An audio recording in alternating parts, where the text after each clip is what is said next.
Everyone, welcome back to my channel. আমার আরও একটি নতুন ব্লগে তোমাদের সকলকে স্বাগত জানাই। আজকে ভোর ভোর বেরিয়ে গেছি। আজকে মঙ্গলবার, সোনুর মামার বাড়ি যাওয়ার উদ্দেশ্যে। বাস একদমই ফাঁকা, বাইরে পুরো অন্ধকার, পুরো 4টে বাজে। বাইরে অন্ধকার, একটু একটু আলো ফুটেছিল। তারপরে ট্রেনে উঠে আমরা সিট সব জায়গাতেই পেয়ে গেছি, বাসেও পেয়েছি, ট্রেনেও পেয়েছি। কেমন আছো তোমরা সবাই? এরকম মায়ের বাড়ি চলে এসেছি। এই যে মা, ঠাকুমা, ওই যে সোনু বসে আছে, ও মিঠুর সাথে খেলা করছে, ওর বাবা। আমরা সবাই এখন মুড়ি খাচ্ছি। মুড়ি খাওয়া হয়ে গেছে, আমার হয়নি খাওয়া। এই মাত্র এসে পৌঁছালাম। তোমরা এবার মায়ের বাড়ির ভিডিও দেখতে পাবে। সবাই আমার চ্যানেলটিকে সাবস্ক্রাইব করে রাখবে, ঠিক আছে? টাটা। মুড়ি খেয়ে এই যে মায়ের হাতে একটু কাজ করে দিচ্ছিলাম, সবজি বানানো আর কি। মায়ের বাড়িতে আজ আর কি কাজ করব বলো, শাক বুনিয়ে দিচ্ছিলাম। ওদিকে মা রান্না বসিয়েছে, অনেকটাই লেট হয়ে গেছিলো, আমাদের জন্য ওয়েট করেছিল মুড়ি খাবার করে। তারপরে ওদিকে রান্না বসিয়েছে। ওদিকে সোনুকে স্নান করিয়ে আমি ঘুম পাড়িয়ে দিয়েছি। এবং এই দেখো আমাদের একটা টিয়া পাখি আছে, তোমাদের প্রথম দেখছো আমার এই চ্যানেলে।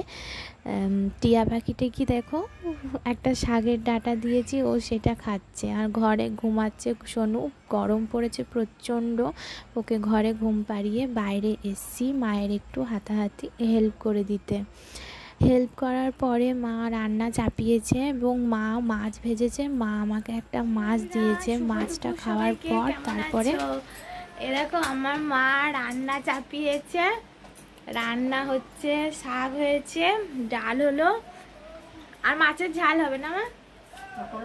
পটল ভাজা, মাছের ঝাল, তেল ভাজা, অনেক কিছু। মেয়ে এসছে, মেয়ে জামাই এসছে, তাই না?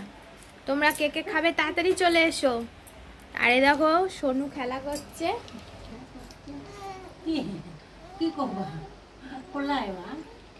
ও খেলা করছে, ওখানে খেলা করুক, আমার মা রান্না করুক আর আমি ভিডিও করি।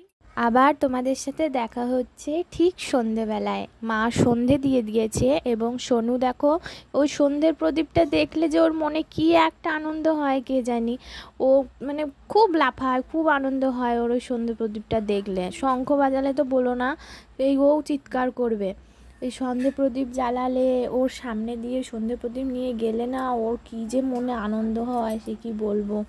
যাই হোক, এই যে সন্ধে দেখিয়ে দিয়েছে মা, আর ওর বাবা ওকে নিয়ে ওই ঠাকুরের সামনে হরে কৃষ্ণ করছে।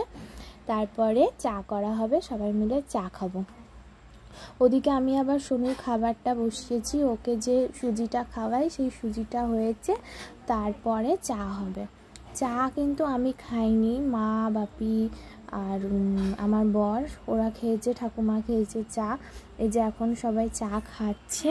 চা খাওয়া দাওয়ার পরে প্রচণ্ড গরম পড়ছে, সেই জন্য আমি আজ চাটা স্কিপ করে গেলাম, আমি চাটা খেলাম না। তো আজকের ভিডিওটা এই পর্যন্তই। যদি ভালো লাগে তাহলে সাবস্ক্রাইব করে আমার ছোট্ট চ্যানেলের পাশে থেকো। টাটা।